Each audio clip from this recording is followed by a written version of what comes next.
Hello, everybody, and welcome back to the Up the Guts podcast. And it's something different that I've got for you guys this week. It's Gavin Round. I had a little bit more time on my hands, just juggling with different sort of roster I had this week. So I thought, and I might make this a more regular thing I do on a recording, as I'm recording now on a Wednesday. I might do this on a Wednesday thing where I preview, instead of giving I know I went through my tips on the last episode, but I mentioned I only went through it briefly because I might be previewing the round. But I might make this a regular thing where I preview the round the Wednesday before it and then drop it on the Thursday prior to the Thursday night game. Let me know. I'm going to do this one. Then let me know if this is something you guys enjoy, something you guys want to see more often. So it's just more of a trial and error, this one. And I'm waiting to see how you guys like it. So without further ado, let's get into the first game of Gather Round. So opening Gather Round, we have got at 7:40 p.m. Thursday night, we got Adelaide Crows v. the Geelong Cats at the Adelaide Oval. That's the open Gather Round, and what an exciting time Gather Round always is. These past few years it's been doing it now. It's become a real staple on the AFL calendar now. I personally haven't been to one as of yet. I would like to go to one in the coming years. So that is on my bucket list of stuff I would like to do. But as in for this game, Adelaide only went down by the 1 point, but let's face it, they were robbed again by the umpires with that mark.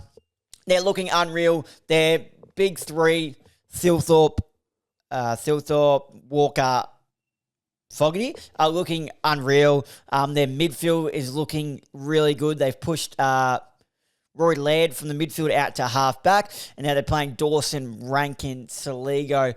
Keys as a pressure forward is so valuable to that team. Josh O'Shea was starting to find his feet, but obviously went down injury now. Mitch Hinge down back, and the likes of Michelini, Josh Worrell looking so good. And then on the Geelong Cats side of things, they did drop a game to St Kilda, which was a bit of a letdown, although it was at Marvel Stadium. They haven't looked amazing, but they've looked good in patches as well. So Bailey Smith, I think, has looked good as a genuine midfielder for the Cats. I'm really liking it, and I'm loving the move of playing Dangerfield more forward, but then also not being afraid to chuck him in the midfield still when they need him. Obviously, last week, 20 disposals, 3 goals, 2, was absolutely dominant. But Bailey Smith playing from the midfield has been really good. Max Holmes has been really good. The flexibility you can have with Max Holmes, midfield, half-back. I think pretty sure he went to half-forward last week because he was getting tagged, or he went to half-forward, went to a flank, half-forward or half-back. But the flexibility you have there, you got Jack Burrows in there, and obviously Jeremy Cameron's still yet to hit his best form. He's playing higher up the ground. I wonder if they'll put him inside the forward 50 and watch him kick a bag. Gather Round would be the type of stage he would love to do it on.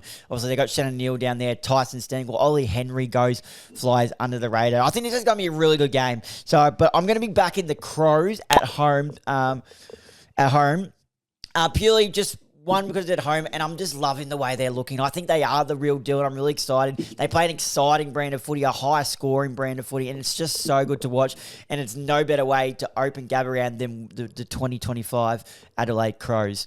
So I'm interested to see that. I'm going the Adelaide Crows for the first game of Gather Round on Thursday night, 7:40 p.m. at the Adelaide Oval. Moving over to Friday, Collingwood v Sydney Swans at the Adelaide Oval, 7:40 p.m. Now, this will be an interesting game because Sydney are yet also to find their best form. Collingwood have gone in with a couple of injuries. Jordan DeGoey will not be playing, and Lockie Schultz, who just won the Richard Pratt medal for the best on ground, the Collingwood Carlton match, will not be playing as well, gone down with an injury. So there's two that are already there. Obviously, being this a Wednesday night, I haven't seen any teams. No teams would have came through. And if any teams do come through, it would be the Thursday night team, and that's yet to come through. As I'm recording right now, it is 5:30 p.m. So none of that's coming through. But I think it's going to be an interesting game because both teams, I don't think, are at their best yet. Collingwood still have another level to go. And Sydney, we know, had that next big level to go. But what I'm really liking about Sydney, I think Joel Marty's really finding his feet down forward. And I don't know who he's... obviously, Collingwood defence has been under question for a lot of time. But I think where they need to win it is through the midfield. They just need to continue moving that ball as well as they do, because they're coming up against a quality midfield of Heaney, who's not at his best. Was he a one-hit wonder? I know that's a tough thing to say, but He's just not at the caliber that he was playing last year. Chad Warner has had some really good games, and last week he only had 2 goals and 10 disposals, although he did hit the scoreboard and then was subbed out. Then you got Rogue on him, but you still got like Callum Mills to come into that side. There's still plenty of upside to come into that side, but it's going to be an interesting game. But as biased this sounds, I'm going to have to back my boys into Collingwood. Collingwood, I think it'll be a really close game. I think we're looking at a 2 to 3 goal margin at max for this game. So then we move over to the Saturday games. And the first game is at 12:35 p.m. at Barossa Park. North Melbourne v the Gold Coast Suns. And the Gold Coast Suns are in red hot form. They're currently 3rd on the ladder. Is this year we finally get to see them play finals? They're exciting. Their midfield is elite. Ben King is firing up forward. Ben Long is going under the radar. I think we saw a post. Let me just get that up. Shout out to Sense Footy. I'm pretty sure Ben Long in 2020, yes, Champion Data's top 10 players in 2025. Again, Champion Data is where they get all the statistics from. Some people say it's not true, but listen to this top 10. Number 1 is Sam Darcy. Number 2 is Riley Thilthorpe. Number 3 is Touk Miller. So Touk Miller has made his way from the midfield and he's playing more of a half-forward role, and he's always been an elite runner, two-way runner. So the way they can use him at half-forward and get him high up the ground, but then he pushes back really hard and impacts the scoreboard. That role has made him the 3rd highest rated player as per Champion Data in 2025 so far, obviously just a few rounds in. Then it's Zach Merritt. Then it's Dane Zorko. Then it's Lockie Ash, which is a surprising one for the Geelong Giants, but he's really good off the half-back line. Then it's Ben Long at number 7. So that's the one I was interested. Right. Ben Long, who flies under the radar, but he pops up for his couple of goals a game as a forward. Obviously started at the Saints and was shipped off. Then they played him as a defender, and then they've put him back in his more preferred role as a forward. And I thought he had glimpses last year where he looked really well, but this season he started like a house on fire, and it can show as he's the 7th best player ranked in 2025. They look exciting. Matt Rowell looks unreal. Noah Anderson always down there. Sam Collins obviously intercepting. Mac Andrews yet to find his best form, so wait till he finds his best form. There, Bailey Humphries really come on and showing the potential that he has as that forward mid, coming into stoppages and really impacting like that Christian Petrarca type, like that Patrick Dangerfield type, and he's really impacting, which is really good to see. There's so much to like about this Gold Coast Suns side, and North Melbourne were very poor last week. I thought prior to last week, North Melbourne didn't look terrible. So they'll look to respond, but I think Gold Coast will just be way too good for them, and I'll be tipping them. Next match is 1:20 p.m. at the Adelaide Oval, and it's Carlton v West Coast. Now, if Carlton lose this, the Blues fans are going to run riot. This is where they win their first game. I'm saying it right now. Carlton will win their first game Saturday against West Coast, and they'll win it by 8 goals plus. There is no doubt in my mind that this will happen. They just can't lose to West Coast. All hell will break loose if they lose to West Coast. So there's my look there. Harry Mackay will possibly come back into the side, and we know the key forwards, Jesse Hogan just kicked 9 against the West Coast defence, so look for Charlie Curnow to fill his boots, or what a stage it would be for Harry Mackay to fill his boots, come back into the side, struggling for some form, some personal issues, comes back and just fills his boots. Would be a great way to enter back into the AFL side. Excuse me. Next game is 4:15 p.m. at Norwood Oval between the Bulldogs and the Brisbane Lions. Now, Norwood Oval is a really small ground, so you'll see them play in the middle a lot. So we might see a high-scoring type of affair. We know both teams like to move, once they get it through there, they like to move the ball fast, but Brisbane just use the ball a bit better. When Bulldogs are at their best, they're scoring high, and why not move the ball up the middle on a small ground? Why not move the ball up the middle fast when you've got the likes of Sam Darcy down there? Absolute fire. As I read out before, he's ranked number 1 ranked player in 2025 in the AFL. So why not move it? But Brisbane Lions, it's scary to say that they're undefeated, but they're nowhere near their best. They have not been convincing like we saw them in 2024 in their premiership winning season, or 2020, the past years to say the least. So it's scary to see what levels they could go to going this. But Bulldogs have been really competitive, surprisingly, without the likes of Bontempelli and Treloar through their midfield. Obviously, Jamal, you've got Hagen up forward. I think Aaron Norton's really struggling. I think he just needs that one game where he fills his boots, or I don't know, get him higher up the ground a bit, and just leave the 50 for Sam Darcy. Just something. He just needs that one game, and then I think he'll be right. But I'll be going the Brisbane Lions in this game in a close affair. Then Saturday night we got Hawthorn. Pardon me. Saturday night, Adelaide Oval, 7:35 p.m. It's Melbourne versus the Bombers. Now, this should be a really, really interesting game. Melbourne have to respond. After you saw how frustrated Chris Petrarca was. They've just been playing poorly. I think Simon Goodwin's still under question.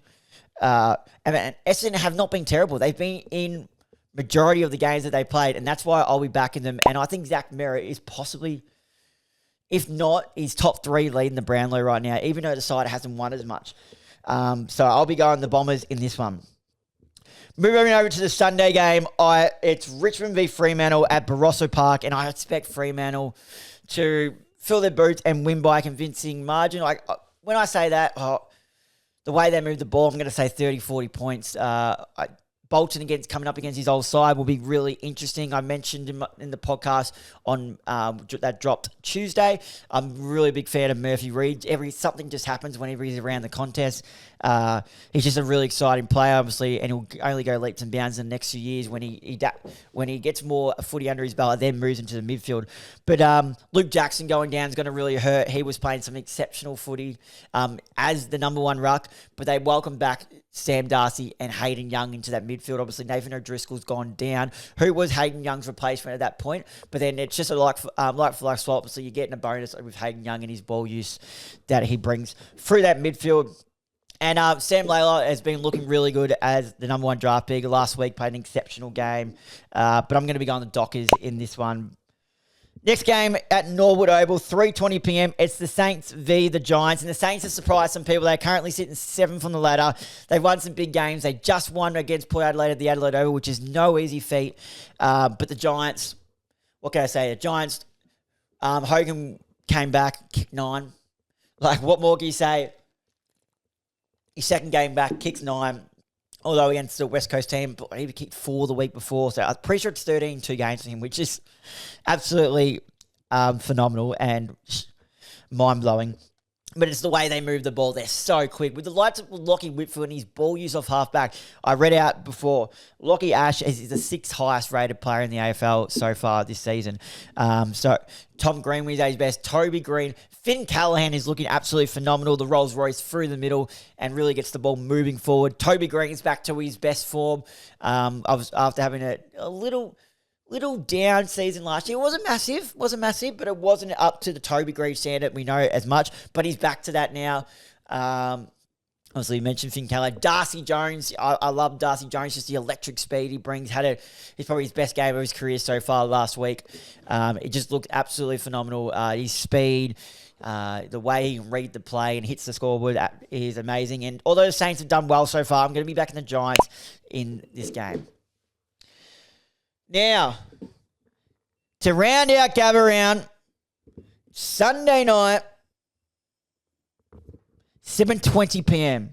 All eyes will be on the screen as the Adelaide Oval present Port Adelaide and Hawthorn, the semi-final rematch, the match after the instant where Ginnivan said that during, I can't remember what he exactly said during the week, but then Ken Hinkley responded with the flapping the wings to Ginnivan. Sicily bit back. They had a war of words. Sam Mitchell was not happy in his press conferences, said he wasn't going to be speaking to Ken Hinkley about it at all. Ken Hinkley apologised, but the Hawks fans are not going to forget this. They are not going to forget this at all. They're going to want to come out hard. Obviously, they've lost Will Day, and that's a big loss. Started this 2025 season really well. But the Hawks are not going to regret this. But neither are the Port fans the way that Sicily bit off Ken Hinkley. With Zach Butters back in there, do we expect it to be on from the get-go? Like the first bounce, just hard at it, into each other. I think it might be. I think someone will go down there and rough Sicily up. I'm expecting maybe a Darcy Byrne-Jones to go straight to Sicily and play a defensive forward role on him. I wouldn't question that at all. Because Darcy Byrne-Jones, obviously, he's an All-Australian defender. Now he's a forward who hits the scoreboard, but also has done a fair few defensive jobs and done it to great effect. So I wouldn't be surprised if that happens. And then I think the midfields will just go head-to-head. And it will be a battle to see who's the better midfield. But I'm trying to think. It's going to be a close game. Currently, Hawthorn sit on top of the ladder. Port sit 12th. I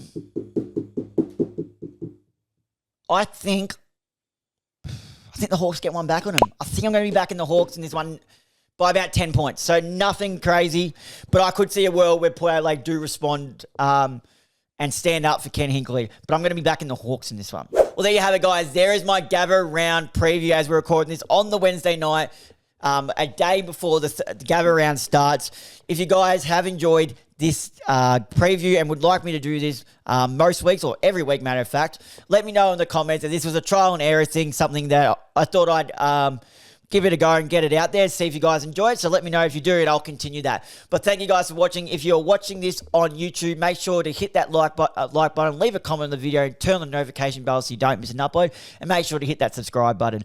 If you're listening to this on Spotify or Apple Podcasts, make sure to leave a like and comment on this video. Turn the notification bell on so you don't miss an upload. And please leave a 5-star rating, as that's the most important thing that can help us get the show out there and get more reach. But thank you guys for listening, and until next time, I'll see you guys then.